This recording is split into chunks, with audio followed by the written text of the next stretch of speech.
प्रकार से एक कॉमन प्रिंटर को, जो कि हम अपने ऑफिसेज में या घरों में यूज करते हैं, किसी भी चीज को प्रिंट करने के लिए एक इंक चाहिए होती है, उसी प्रकार से 3D प्रिंटर को भी किसी ऑब्जेक्ट को प्रिंट करने के लिए इंक चाहिए होती है। लेकिन इन दोनों ही इंक्स में अंतर यह होता है कि कॉमन प्रिंटर पर जो इंक यूज होती है वो या तो लिक्विड फॉर्म में होती है या फिर एक ब्लैक पाउडर फॉर्म में होती है, जबकि 3D प्रिंटिंग के लिए जिस चीज को हम इंक कहते हैं उसे हम वास्तव में फिलामेंट के नाम से जानते हैं। आप यहाँ ये समझ लें कि 3D प्रिंटर में कोई लिक्विड या पाउडर के फॉर्म में कोई इंक नहीं लगती है।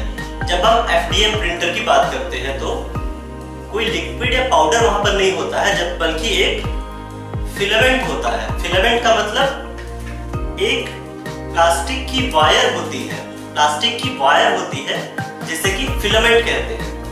ये फिलामेंट दो प्रकार की आती है, मतलब दो डायमीटर में आती है। एक आती है 1.75 mm, एक आती है 3 mm। दोनों ही इस्तेमाल हो सकती है अलग अलग प्रिंटर पे। कुछ प्रिंटर 1.75 mm का फिलामेंट यूज करते हैं, कुछ प्रिंटर 3 mm का फिलामेंट यूज करते हैं। तो आपको यह चेक करना पड़ेगा कि आपका 3D प्रिंटर कौन सा फिलामेंट पर वर्क करता है और उसी के हिसाब से आपको फिलामेंट खरीदना चाहिए।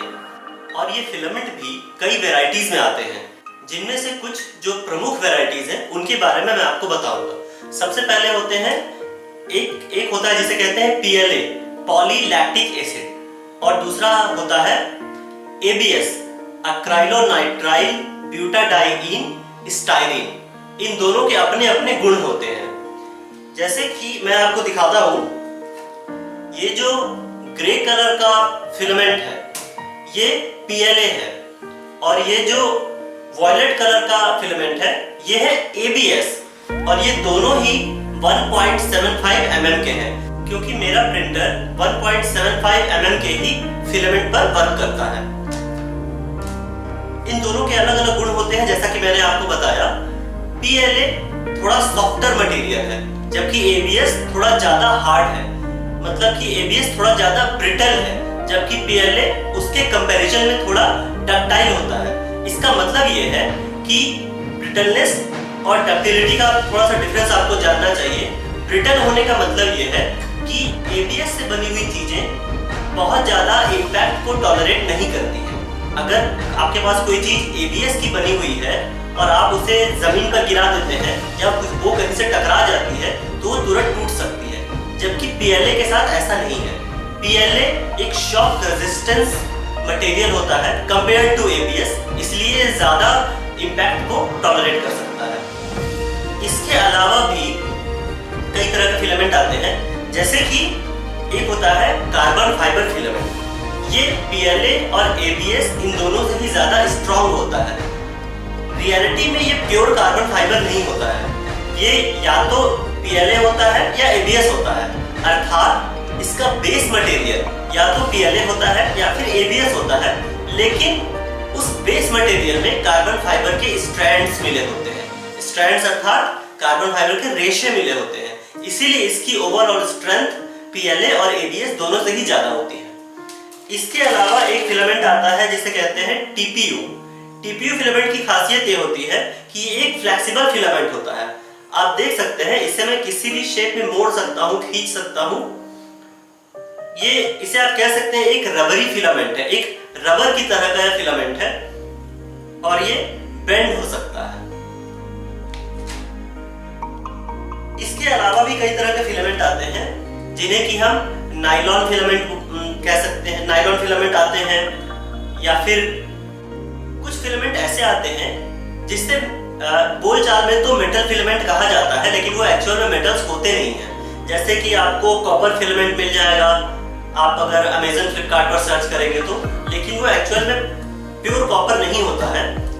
वो बेस मटेरियल उसका PLA या ABS ही होता है, उसमें कॉपर के कण मिले रहते हैं, कॉपर के पाउडर मिले रहते हैं। उसी तरह से आपको मार्बल फिलामेंट मिलेगा या फिर वुड फिलामेंट मिलेगा, लेकिन इन दोनों में ही प्योर मार्बल या प्योर वुड नहीं होता है। जबकि होता यह है कि बेस मटेरियल आइदर PLA होता है या ABS होता है, सिर्फ उसमें वुड के मतलब कि लकड़ी के कण या फिर कॉपर के कण मिला दिए जाते हैं, इन दोनों के पाउडर मिला दिए जाते हैं, इसलिए सिर्फ उनका कलर ही कॉपर या वुड की तरह का या फिर मार्बल की तरह का होता है।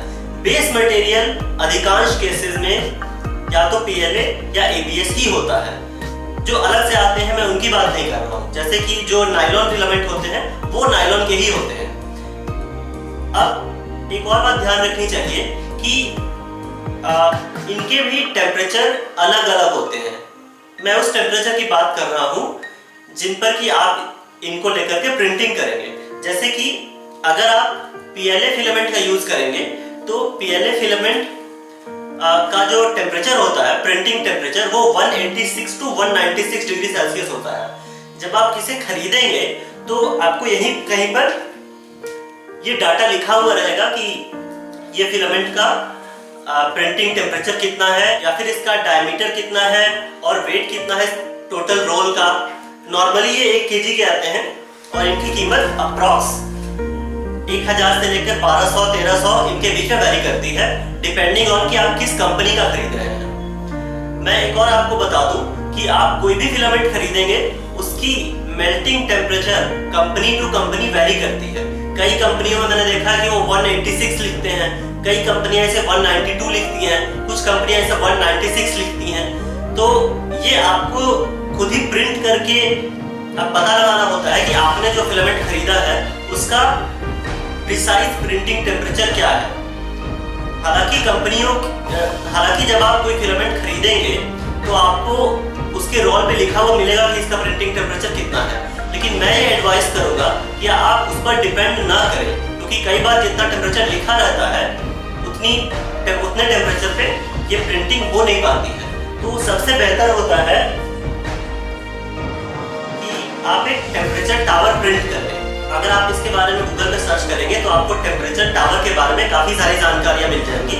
इसमें क्या करते हैं, अलग अलग लेयर्स जो होती हैं वो अलग अलग टेम्परेचर पर प्रिंट होती हैं और जिस टेम्परेचर पे आपको बेस्ट क्वालिटी ऑफ प्रिंटिंग मिलती है वही टेम्परेचर आपके फिलामेंट के लिए परफेक्ट होता है। तो जब भी कोई नया फिलामेंट खरीदें तो उस फिलामेंट से पहले आप टेम्परेचर टावर प्रिंट करें और उसके बाद ही उसके लिए टेम्परेचर डिसाइड करें कि प्रिसाइज टेम्परेचर कौन है उस फिलामेंट के लिए प्रिंटिंग का।